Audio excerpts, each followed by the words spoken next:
اللہ ہم بھٹک گئے تھے، اللہ ہمیں معاف فرما دے۔ لیکن اس توبہ کا تقاضا کیا ہے؟ دیکھو اپنے وجود کو اور اپنے گھر کو اور اپنی معیشت کو اور معاشرت کو، جو چیز خلاف اسلام ہے نکال دو۔ اگر یہ نہیں کرتے تو کوئی توبہ نہیں، ساتھ بکواس۔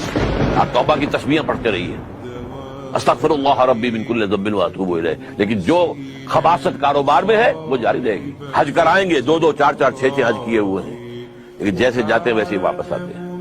جو سودی کاروبار کرتے ہوئے گئے تھے، آتے ہی فوراً دوبارہ اس کو شروع کرتے۔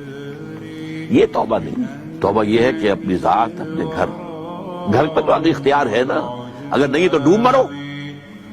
اگر اپنے گھر پر بھی اجی عورتیں نہیں مانتی تم مر جاؤ، حضور کے الفاظ دہرا رہا ہوں گے، جب تمہارے معاملات تمہاری عورتوں کے حوالے ہو جائیں گے، بطن الارض خیر لکم من ظہرها، تو زمین کا پیٹ تمہارے لیے بہتر ہوگا کہ تم دفن ہو جاؤ اس میں، اس کی پیٹھ کی بجائے کہ پیٹھ کے اوپر چلو پھرو، اس کی بجائے زمین کے پیٹ میں دفن ہو جانا بہتر۔ پاکستان میں تو ابھی تک کوئی اتاترک پیدا نہیں ہوا جس نے برقع جو ہے زبردستی اتروایا ہو۔